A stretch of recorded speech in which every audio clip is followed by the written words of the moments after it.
Hola, sean todos bienvenidos a un nuevo capítulo del Interruptor. Hoy día tenemos a una intelectual de lujo. Ella es un clásico del Interruptor. Me acuerdo cuando hicimos este programa hace 10 años atrás. Es una de las pocas personas que yo he entrevistado 2 veces. ¿Te acordás que viniste 2 veces? Sí. Fue la primera persona en mi vida en una época, como yo te contaba, que no había ni internet. En el Interruptor la primera vez habían 3 páginas web.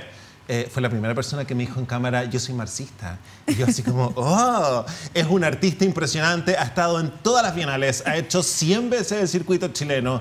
Y si bien los críticos la respetan de una manera impresionante y hablan con ella basado en su obra artística, yo le quiero sacar todas sus ideas políticas, quiero sacarle que hagamos un download de todo su trabajo, porque de verdad, yo se los prometo, la conversación de hoy día va a estar impresionante y millennials aquí van a conocer a una mujer que está para el Salón de la Fama, del Salón de la Fama. Bueno, un aplauso para Luz Pajarpa. Muchas gracias por venir. Gracias por la invitación, José. Cuando yo volví a hacer este programa y cuando yo llamaba a Luis Venegas y le decía, por favor, volvamos a hacer el Interruptor, era una de las personas que yo decía, esta conversación la quiero volver a tener. Bueno, yo cuando supe que ibas a volver a hacer el programa dije, me encantaría volver a estar ahí. Qué bueno. Oye, bueno, vámonos a esa la primera frase. Me acuerdo que tú me lo dijiste y yo no supe cómo reaccionar. Yo ya no me acuerdo qué querés que te diga, pero probablemente tenía que ver como con mis investigaciones con los métodos como del materialismo histórico más bien, ¿no? Como la metodología del materialismo histórico en la conformación como de la historia, del relato de la historia, que siempre ha sido como un tema. Tendría que decir que ya me contradigo y que ya no... Ya no eres marxista. Ya no puedo decir eso, ¿no? ¿Por qué? Porque tiene que ver con el proceso de investigación que he ido haciendo en torno a la lectura de los archivos desclasificados, los archivos de inteligencia desclasificados por Estados Unidos.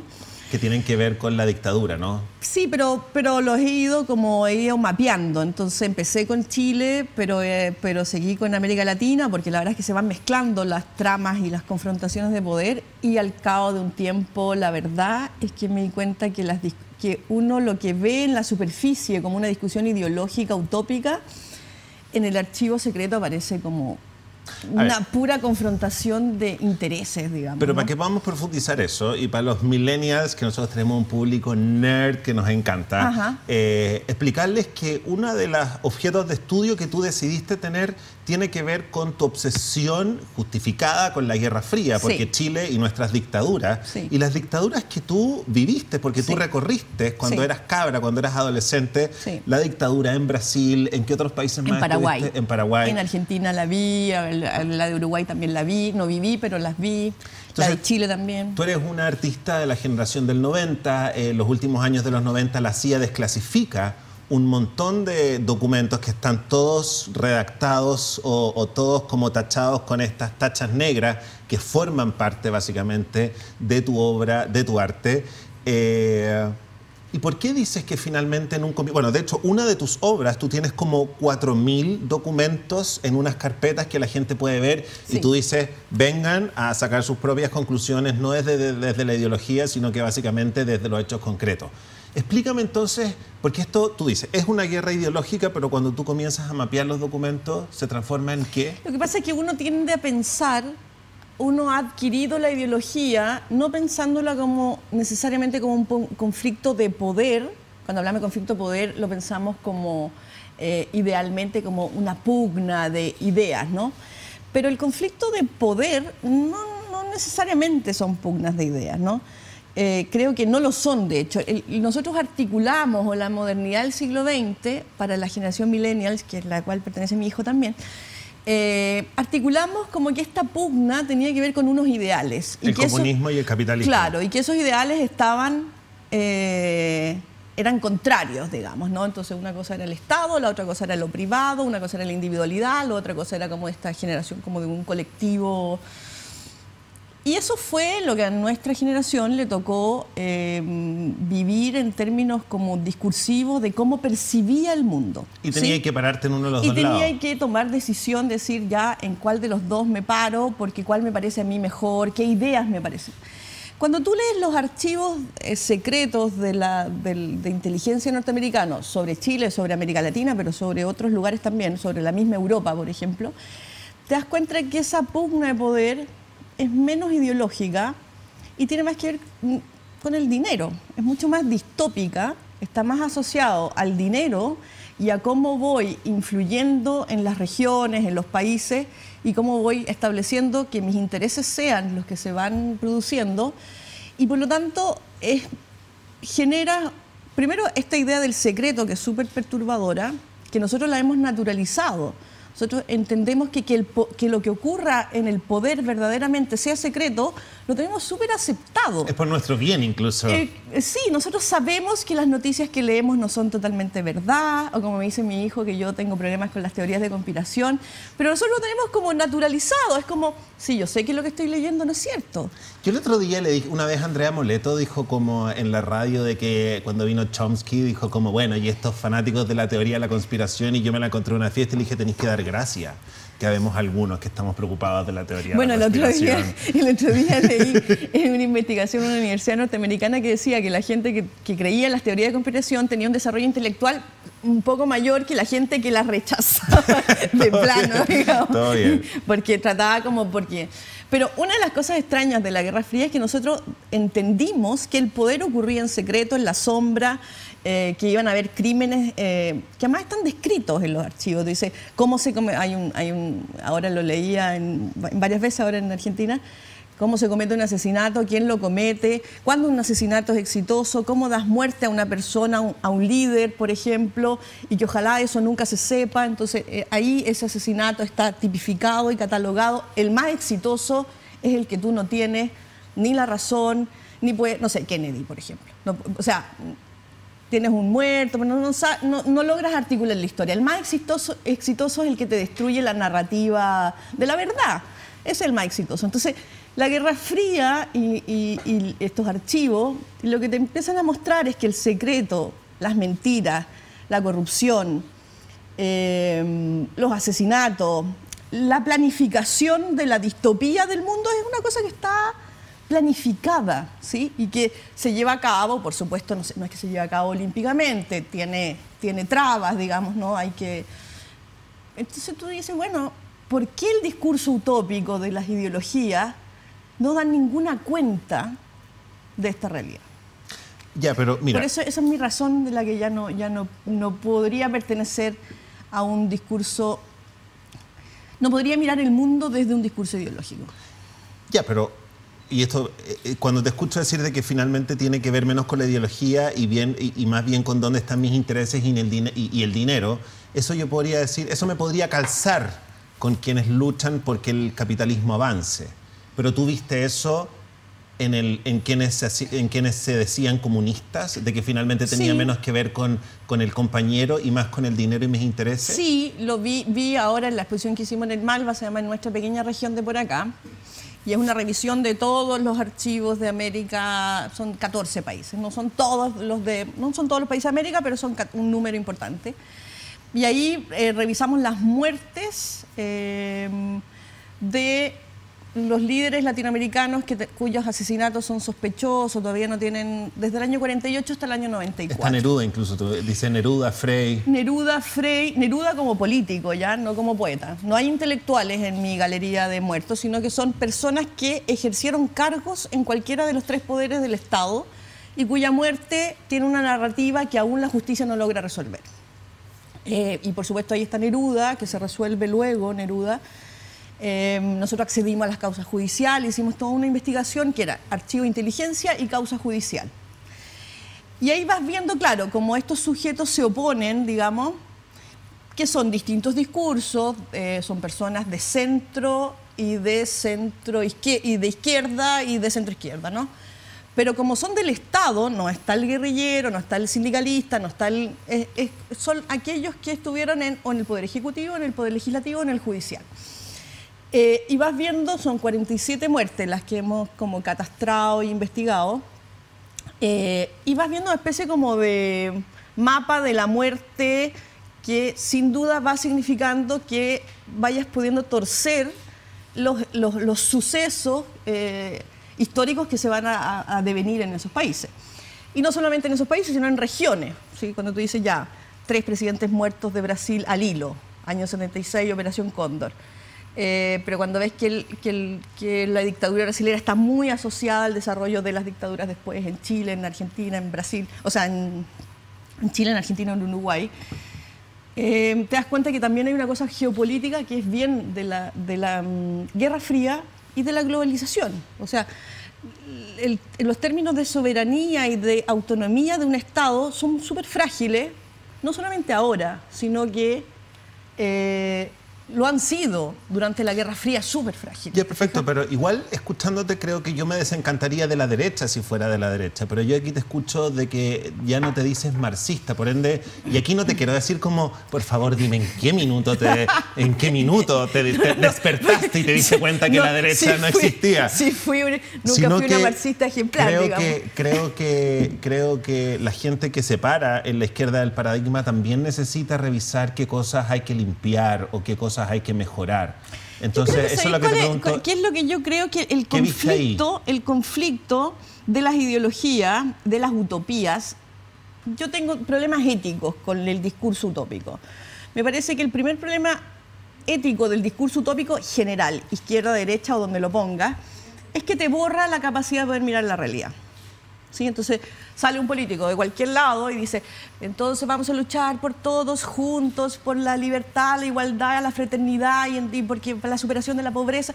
Y básicamente el discurso es el mismo. Absolutamente. ¿Sí? Ese discurso no solamente se ha ido vaciando, sino que además no es capaz de mostrar, de nombrar la realidad de la pugna de poder que los tipos saben que se está viviendo. ¿Sí? Entonces, por ejemplo, yo no hablaría que en América Latina el movimiento de izquierda de América Latina fue un movimiento homogéneo, por ejemplo. De hecho, hay gente de centro-derecha, o sea, Frei no es una persona muy de izquierda, digamos, ¿no? Y su muerte no tiene que ver con la izquierda. Yo diría que más bien en el caso de América Latina yo no hablaría en términos ideológicos, sino que la palabra que ahí falta es colonialismo. Okay. En América Latina yo hablaría de que son movimientos de independencia, de una nueva independencia que lucha por una soberanía económica, política y social que finalmente se retrotrae. Por lo tanto, la palabra ahí no es izquierda, derecha, ideología, no sé qué, sino que es colonialismo. Perfecto. El problema ahí es colonial. La palabra que está arrastrada es el colonialismo. A mí eso éticamente me parece confuso y me parece súper grave que tú no te puedas dar cuenta de hasta qué punto tu vida, tu historia, la narrativa de tu país, de la región, es un problema de colonialismo, ¿sí? O sea, yo necesito tus recursos y tus materias primas y por lo tanto yo quiero administrar esos recursos y esas materias primas y eso es lo que está en conflicto. ¿Y qué pasaría si como sociedad nos diéramos cuenta de que somos producto del colonialismo? ¿Qué pensáis tú Mira, es lo mismo. Este es un problema psicoanalítico. Es como cuando tú vas al psicoanálisis y el psicólogo te tiene que empezar a mostrar que tu infancia fue media terrible, que sufriste niveles de maltrato importantes, que tienes problemas de abandono importantes, y tú llegas con tu relato armadito, digamos, y se te empieza a desarmar. Por supuesto que eso es traumático, es conflictivo, es difícil, nadie lo quiere ver, cuesta verlo, cuesta asumirlo, produce una serie de emocionalidad. Pero el principio de la sanidad mental básica. Ok. Perfecto. O sea, vale para el individuo y vale para el colectivo. Si el colectivo no sabe cuál es su historia, no tiene las palabras para poder decir, ¿sabéis qué? En realidad, a mí siempre me ha dado una cierta... Digamos, el golpe en Chile se produjo porque éramos tan increíbles y estábamos tan ideologizados que nos confrontamos y entonces eso produjo... Mentira. Si nosotros veníamos de un mundo rural, súper rural, con una población rural que había migrado recién a la ciudad, nosotros no éramos personas hiperideologizadas. El conflicto que nosotros tuvimos se llama cobre y se llama, por supuesto, de cómo ese imperialismo norteamericano, en palabras marxistas, se hace connivencia con una derecha de élite que no quiere perder sus privilegios, digamos.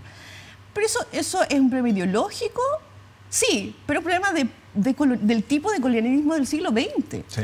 Ahora, me gustaría como comentarte con un dato súper idiota que no va a llevar a ninguna pregunta, pero en esta alt-derecha que ha aparecido con Trump, yo no sé si estáis como enterado un poco como estos jóvenes taquillas que tienen los blogs.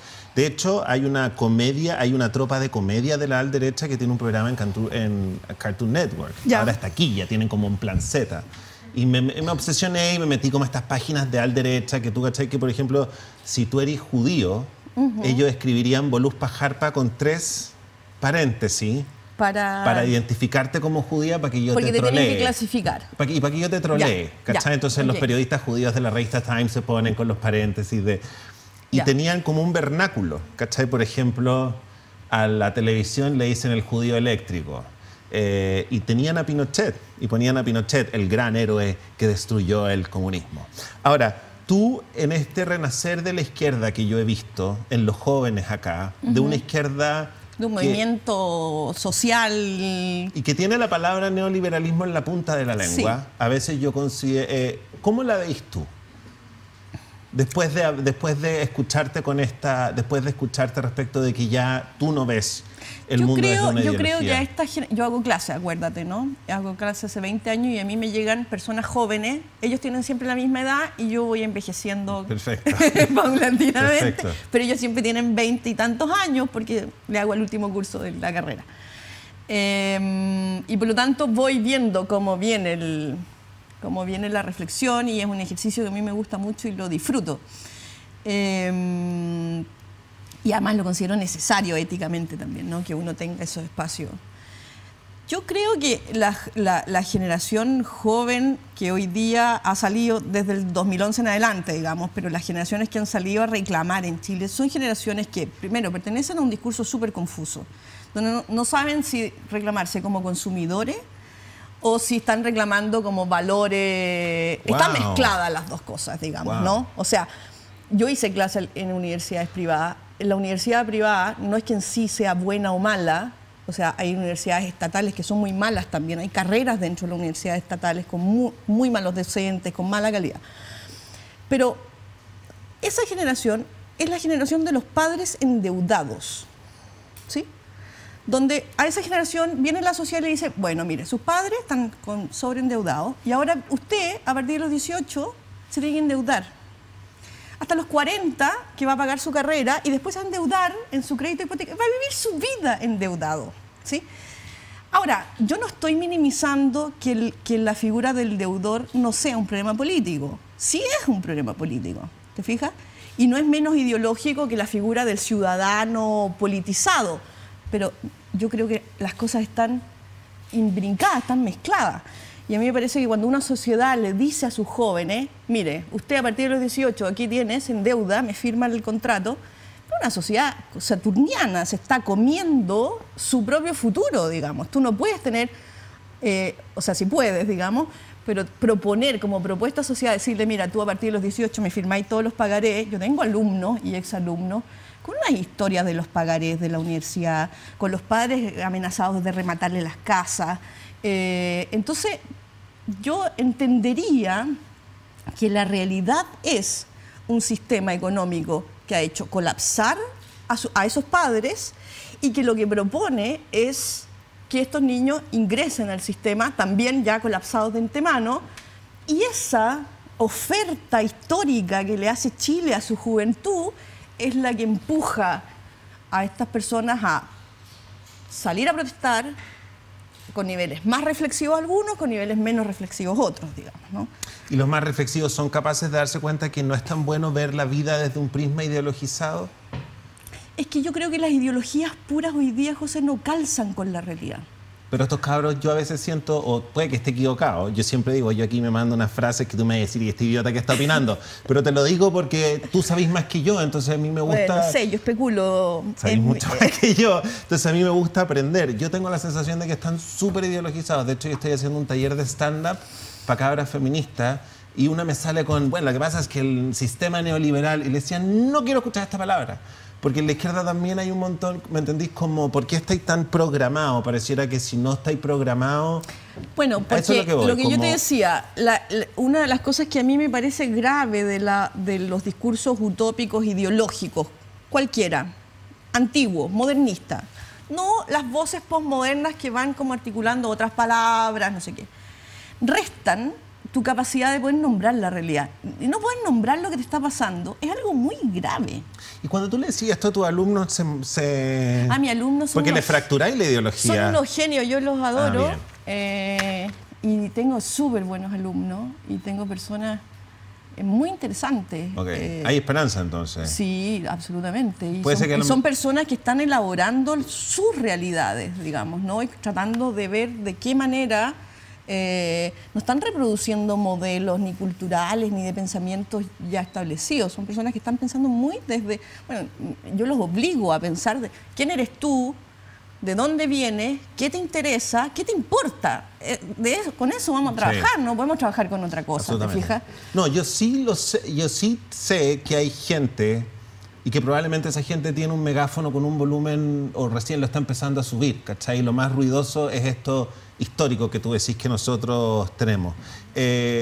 Tú te has dedicado a ver, como tú decías, la Guerra Fría como patio trasero. Y hoy día nosotros hacemos esta entrevista en la elección norteamericana. Este programa se va a emitir, porque lo estamos grabando en la mañana, se va a emitir en la noche, cuando probablemente tengamos un resultado de lo que yo considero que puede ser otra Guerra Fría. Hoy día tenemos a Donald Trump, que está aliado con Rusia, que quiere defender los intereses de Rusia, y tenemos a Hillary Clinton representando probablemente a valores norteamericanos que uno podría calificar un poco más de izquierda, ¿no? Con un sistema de... Sabiendo que Hillary Clinton tiene un largo currículum también, ¿no? Muy criticado, no solo por Donald Trump, digamos, que eso no importa, sino que muy criticado, por ejemplo, por el sector de Sanders. Sí, claro. pero también la plataforma de Hillary Clinton ahora ha sumado todo lo que Sanders decía. El discurso de Hillary Clinton en las Naciones Unidas de los Derechos Gays es para ponerse a llorar. Es una mujer que hace 20 años arriesgó todo para presentar un sistema de salud universal, probablemente más de izquierda que él se ha presentado acá en Chile. Y Rusia es distinto, pero hay otra Guerra Fría ahora. ¿Qué opináis de eso? Vamos a hacer una pausa comercial. Estas son las pausas comerciales de este programa. ¿Qué opina Bolupa Jarpa de la nueva Guerra Fría? No le cambie. A vuelta de comerciales pueden comentar nuestro programa con el hashtag El Interruptor o también ingresar a nuestro grupo de Facebook, que es Otro Público. Volvemos enseguida aquí al Interruptor de Día X.